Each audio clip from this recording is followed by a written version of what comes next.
Bonjour à tous, bienvenue dans cette interview. Aujourd'hui, on va parler argent avec Pierre-Élie, puisque toi, tu as utilisé le minimalisme pour devenir libre financièrement. Est-ce que tu peux nous expliquer ton parcours? Oui, bien sûr.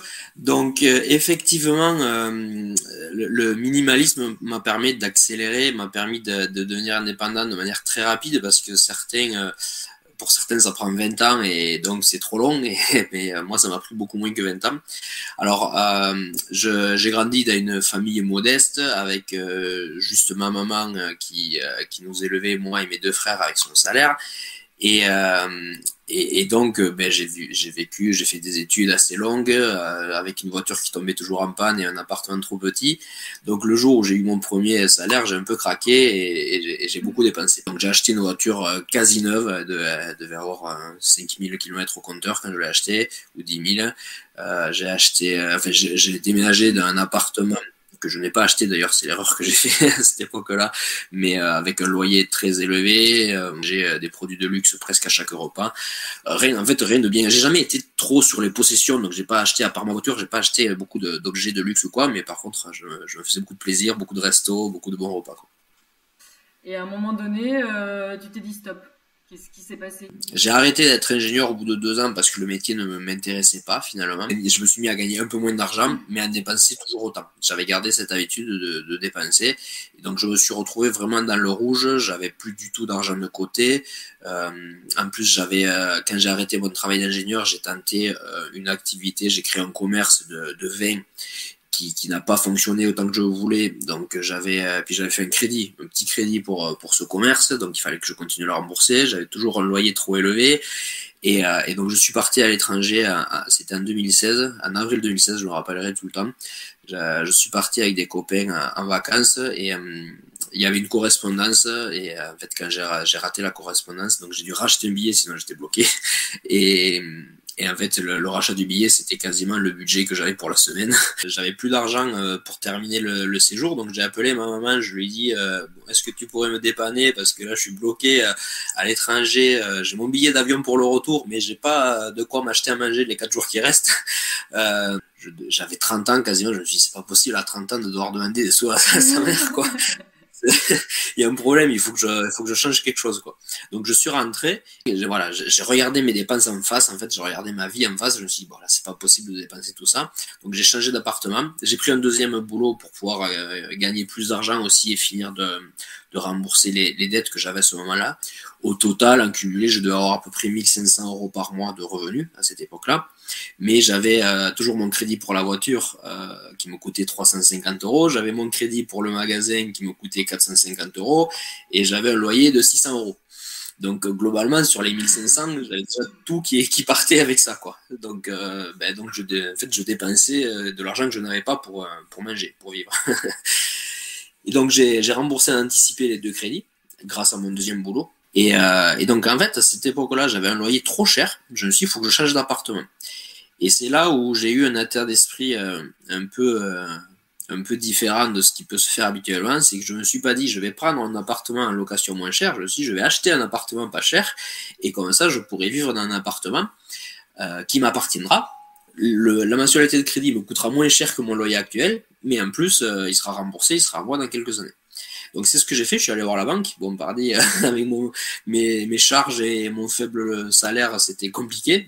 Bon, moi, naïf comme j'étais, je me suis dit, il n'y a pas de souci, ils vont bien vouloir me prêter.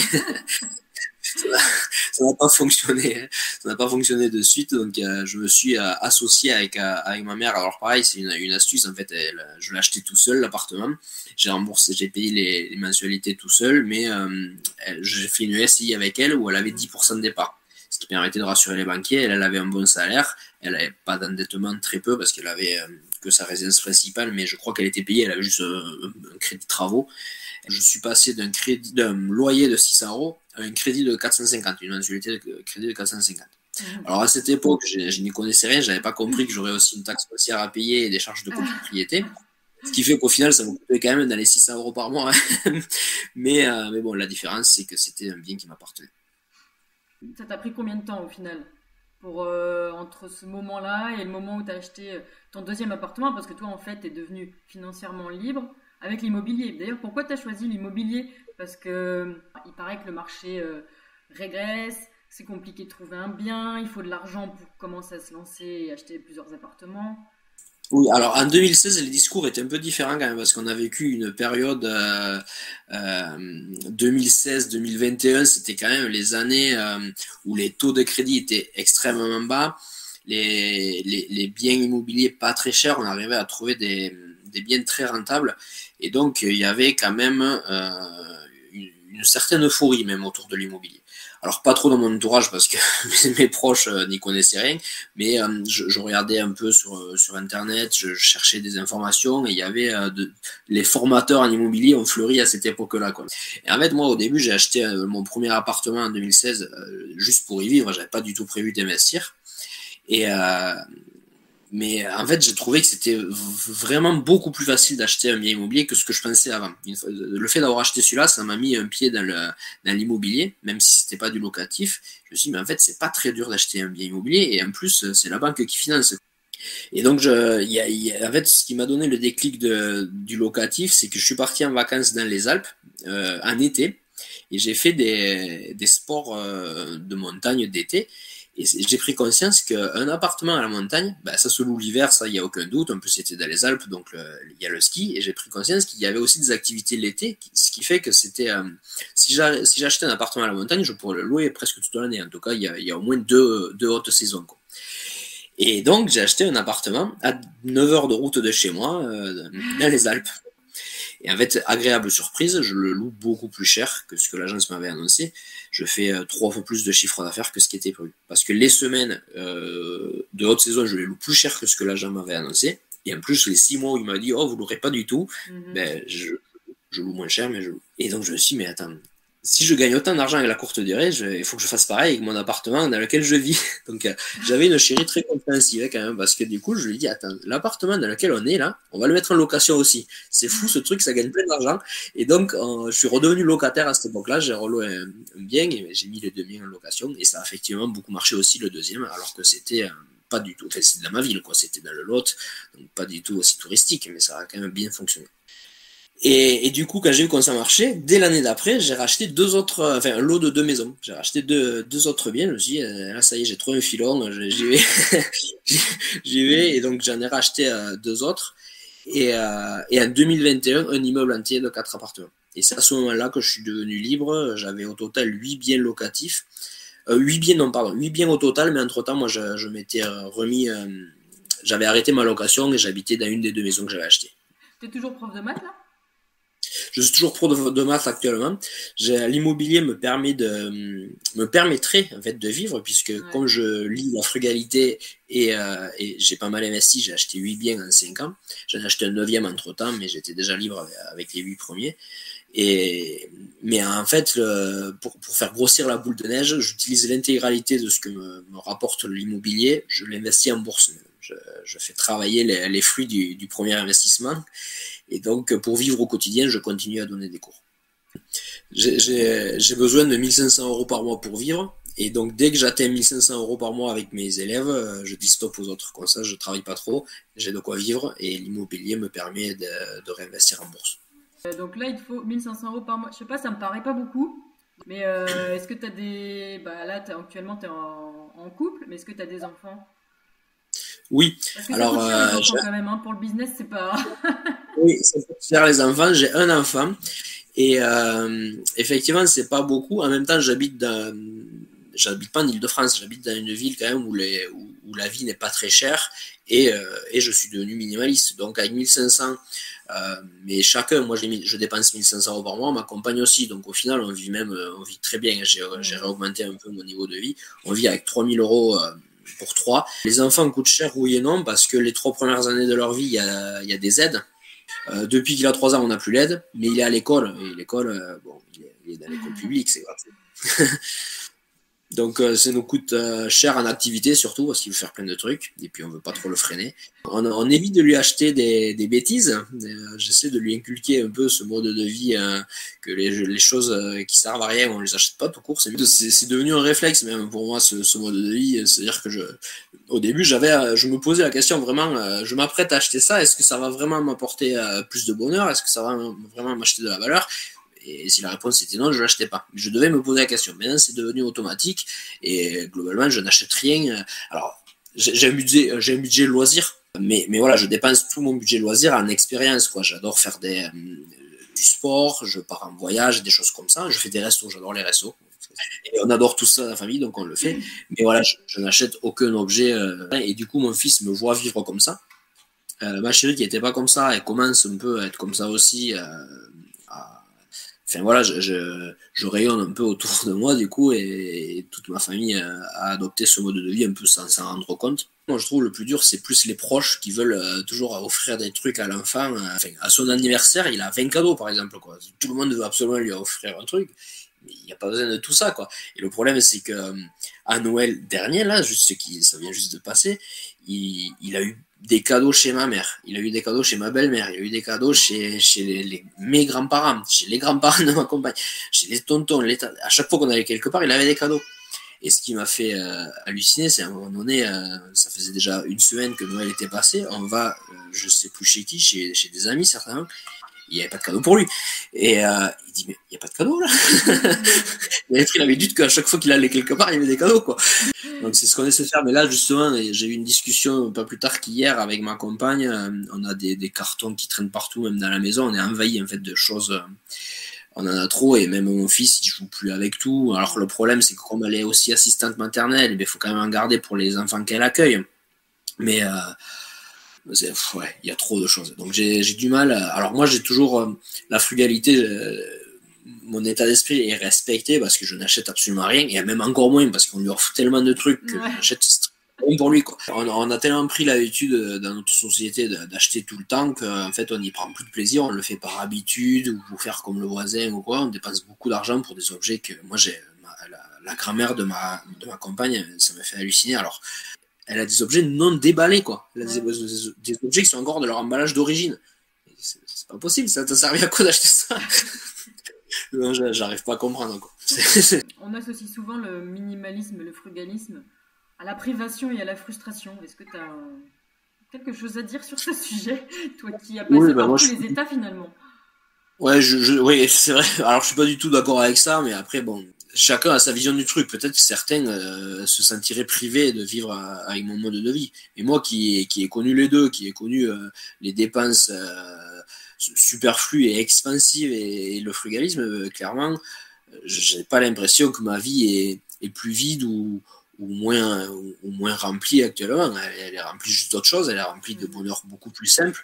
Bon, moi j'adore le sport, donc j'ai des abonnements dans des clubs de sport quand même, donc je dépense de l'argent pour ça. Et après, c'est des balades, c'est lire un livre, c'est ça mes loisirs en fait. Et après, si j'ai les restos. Les restos, on en fait 1 à 2 par mois, donc ça fait notre budget loisir aussi. Avec mon fils, on va à la bibliothèque toutes les semaines, municipale, c'est gratuit. Et mon fils, à 4 ans, il adore ça, il adore les livres. Donc on passe 2-3 heures ensemble à lire des livres. Et après, on en ramène 5 à la maison qui peut lire. Il adore ça et c'est gratuit, quoi. De toute façon, je pense sincèrement que c'est très compliqué de faire comprendre à quelqu'un qui n'a pas eu des problèmes financiers comme j'ai eu moi, par exemple, que en fait, dépenser moins, ça ne le rendra pas moins heureux. Moi, j'essaie d'en parler à mes proches, ils me disent oui, puis ils gardent leur mode de vie, quoi. Ils changent pas. Je pense que tant qu'on n'a pas vraiment vécu une vraie difficulté, on change pas. C'est compliqué, en tout cas. Parce qu'on croit, enfin, on a cette croyance qui est complètement fausse que diminuer nos dépenses est égal à diminuer notre mode de vie, diminuer notre confort, diminuer notre bonheur. Mais moi, pour avoir vécu, non, clairement pas. Est-ce que tu as des références de livres ou de blog, à part le tien bien sûr. Donc le tien c'est S'enrichir avec Pierre-Élie. Alors oui, j'ai effectivement mon propre blog, donc je le citais comme référence, mais alors il est intéressant pour ceux qui veulent démarrer justement. En fait, mon blog c'est sur l'investissement, donc Donc effectivement, je parle beaucoup d'investissement et je parle d'épargne sur mon blog parce que on peut pas, surtout quand on achète le premier bien, on peut pas arriver à voir la banque et dire j'ai pas du tout d'argent mais je voudrais acheter. Il faut quand même avoir un peu d'épargne. C'est recommandé. On peut faire ça, mais pour le premier c'est compliqué et donc c'est recommandé d'avoir l'épargne. Mais sinon, ce qui m'a aidé à changer mon état d'esprit, c'est un blogueur que je vais faire de la pub pour lui, même si c'est un concurrent maintenant, mais parce que vraiment, il m'a fait changer mon état d'esprit sur la façon de voir l'argent et puis sur l'investissement boursier, c'est lui qui m'a tout appris. Luc Brialy, ça s'appelle le blog, il s'appelle comme ça et son blog s'appelle avec son nom.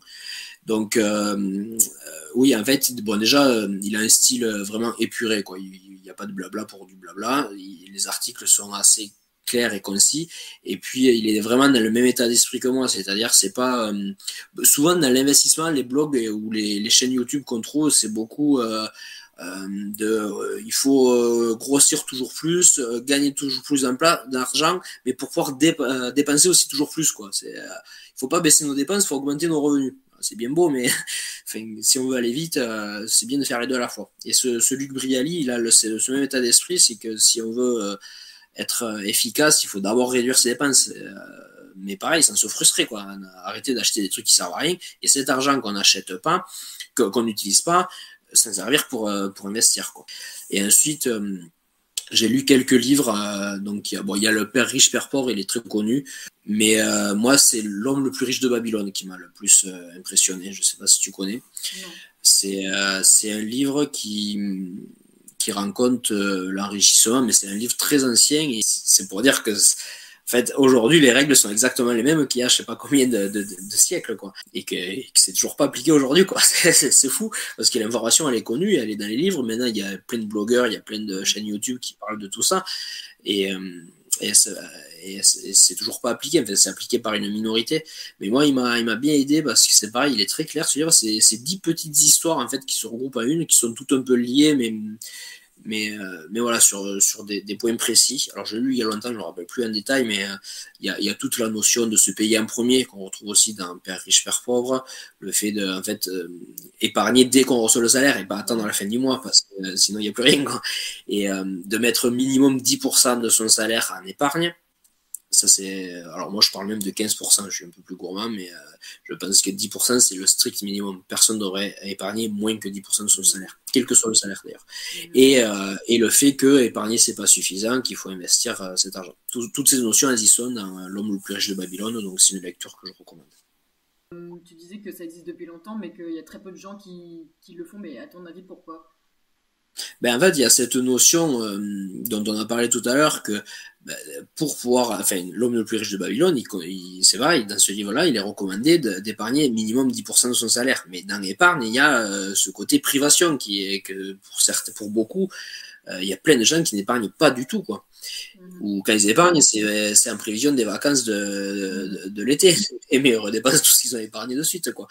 Et ils ont l'impression que s'ils vont épargner 10% de leur salaire, eh ben, ils vont moins bien vivre. Ce qui est complètement faux. Donc je pense qu'il y a beaucoup de gens qui font même pas cette toute première étape. C'est vraiment la base, c'est la première étape. On peut rien faire de plus si on n'a pas épargné, quoi. Le problème, c'est qu'il y a beaucoup d'achats. La plupart des achats sont faits uniquement par habitude, justement. Et c'est pour ça que les réduire, en fait, ça diminue pas le confort. C'est juste une habitude, mais on peut les changer, les habitudes. Mais ça demande un effort. Et beaucoup de gens sont quand même feignants. Moi, j'ai remarqué, dès qu'il s'agit de faire des efforts pour changer leur vie, enfin, c'est fou parce que ils se lèvent quand même tous les matins tôt pour aller travailler d'un métier qui leur plaît pas forcément, qui leur plaît ou pas, ça dépend des gens, mais il y a beaucoup de gens qui sont pas satisfaits au travail quand même. Et donc ça demande quand même, selon moi, un plus gros effort, quoi. Mais ils le font, celui-là d'effort. Et par contre, l'effort de changer un petit peu leur état d'esprit ou un petit peu leurs habitudes, ils le font pas, quoi. J'ai du mal à Ils font comprendre. l'effort parce qu'il y a le côté société déjà, où ton métier c'est un peu ton identité, hein, dans notre société. Et puis tu fais l'effort, mais Oui, tu sais qu'à la fin du mois, tu as une sécurité. Je pense qu'il y a le côté insécurité de l'investissement qui fait peur. c'est des croyances limitantes à lever parce que pour moi, dépendre que d'un seul salaire, déjà, je suis pas certain que ça soit si sécuritaire que ça. Et puis, se lever, travailler toute la journée, 7, 8, 9 heures par jour pour gagner un salaire qu'on va de toute façon redépenser, bon, est-ce que c'est si sécuritaire que ça? Voilà, moi, d'ailleurs, j'ai écrit un article à ce sujet sur un blog sur pourquoi le travail vous appauvrit. J'ai mis un titre un peu polémique volontairement, sur lequel j'explique qu'en fait, l'investissement, pour moi, dans mon état d'esprit, c'est même plus sécuritaire que le travail, parce que quand on commence à en avoir plusieurs, ça ne nous empêche pas d'avoir un travail à côté, de toute façon, mais on a le travail, on a plusieurs investissements, on peut avoir de l'investissement immobilier, de l'investissement boursier. En fait, on augmente nos sources de revenus, ce qui fait que s'il y en a une qui venait à s'éteindre, ben on aurait les autres. Alors qu'un travail, il suffit qu'il y ait un licenciement économique et bon, on se retrouve au chômage. On a la chance d'avoir le chômage en France quand même, mais c'est pas le cas dans tous les pays. Mais même le chômage, c'est une perte de revenus. Donc, dans tous les cas, dépendre que d'un seul salaire, c'est risqué. Et ça, il faut s'en rendre compte. Et pour finir cette interview, j'aime bien demander quel conseil tu aurais aimé recevoir il y a 20 ans ou que tu aimerais donner à ceux qui nous écoutent aujourd'hui. Ouais, c'est une très très bonne question. D'ailleurs, il y a 20 ans, j'avais 17 ans. Et j'ai dit à ma mère, je crois que c'est vraiment il y a 20 ans en plus, ou 20-22, je lui ai dit, maman, tu sais, un jour je serai millionnaire. Je savais pas pourquoi je voulais être millionnaire, ni comment j'allais le faire, mais je lui ai dit, je serai millionnaire. Et elle a rigolé hein, quand je lui ai dit ça. Elle m'a dit, mais non, millionnaire, c'est pas pour nous. Nous, on n'est pas millionnaire, mais c'est pas grave, on vit bien quand même. Et bon, je suis toujours pas millionnaire, mais je suis en passe de le devenir. C'est qu'une histoire d'année, c'est certain. Maintenant, je sais que ça sera le cas. Et je sais pourquoi je veux l'être en plus maintenant, donc c'est mieux. mais voilà. Et donc, c'est vrai que j'ai grandi dans une famille où l'argent, on n'en parlait pas beaucoup. On en gagnait par le travail, c'était normal, mais on n'investissait pas. Et donc, ce que j'aurais bien aimé qu'on me dise à l'époque, c'est que déjà, oui, mon fils, tu peux faire ça, c'est possible. et puis que l'immobilier, c'est quand même le meilleur vecteur d'enrichissement, parce que j'ai découvert ça un peu par hasard à 30 ans. Mais j'aurais aimé savoir ça avant pour que dès que j'ai été ingénieur à 24 ans, j'achète de manière massive de l'immobilier, mais j'avais pas cette notion. J'aurais vraiment aimé. Vraiment, l'immobilier, en fait, ce que j'adore, c'est loin d'être passif, quoi. Tout le monde, enfin, si on regarde les youtubeurs, c'est passif et on gagne de l'argent sans rien faire. C'est pas vrai. Même si moi, c'est quand même géré et automatisé. C'est délégué et automatisé. Je gère pas grand chose moi-même, mais il y a toujours des trucs de dernière minute à gérer, quoi. Donc, c'est pas passif. Mais la puissance de l'immobilier, c'est qu'on peut acheter l'intégralité de ses biens à crédit. Donc, on utilise de l'argent qui ne nous appartient pas, on fait travailler. Moi, j'ai quand même, au total, emprunté à environ 600 000 euros. J'en ai emprunté un peu plus, mais comme j'ai commencé à rembourser au fur et à mesure, je ne me suis jamais endetté à plus de 600 000 euros d'un coup. Mais c'est 600 000 euros que je fais travailler alors que je ne les ai pas. Ouais. Et ça veut faire ça en bourse. La différence entre les bonnes dettes et les mauvaises dettes, quoi. Exactement. Ce qui est drôle d'ailleurs à propos de ça, c'est que j'ai transformé mon voiture en appartement. L'appartement vaut plus cher que la voiture, mais comme le crédit est plus long, pour la même mensualité, j'avais une voiture qui perdait de la valeur et qui de toute façon ne me faisait pas plus que ma voiture de maintenant que j'ai acheté sans crédit. Et je l'ai transformé en un appart qui me paye 1500 euros par mois, quoi. Donc ça n'a rien à voir. Ouais. C'est clair qu'il vaut mieux faire une dette pour un appartement que pour une voiture ou pour des vacances. Certains font s'endettent pour des cadeaux de Noël, j'ai vu. J'ai été choqué quand j'ai appris ça. Ne vous endettez pas pour les cadeaux de Noël. Achetez des appartements ou au pire des parkings, je sais pas, des loyers ou achetez de l'immobilier, quoi. Donc ton meilleur conseil, si je devais résumer, c'est investir le plus tôt possible dès son premier salaire. Ouais, c'est exactement ça. C'est tout le monde, selon moi, tout le monde devrait avoir de l'immobilier déjà. Et le faire le plus tôt possible parce que beaucoup se réveillent à 40 ans, 50 ans parce qu'on commence à se rendre compte qu'on n'aura pas grand chose à la retraite. Je lis beaucoup de témoignages, je crois que c'est à 40 ans qu'on reçoit notre premier décompte de retraite. Il y en a beaucoup qui ont le déclic à 40 ans du coup quand ils reçoivent ce papier. Et je pense que c'est trop tard. Enfin, c'est pas trop tard, c'est jamais trop tard. Il vaut mieux à 40 ans que pas du tout. Mais c'est clair qu'il vaut mieux le faire à 20 ou 25 ans, quoi. Je te remercie d'avoir répondu à toutes mes questions et d'avoir partagé ton expérience. Je pense que ça va en inspirer beaucoup. Ça m'a inspiré moi déjà. Dès ce soir, je vais faire les comptes là. Trop bien.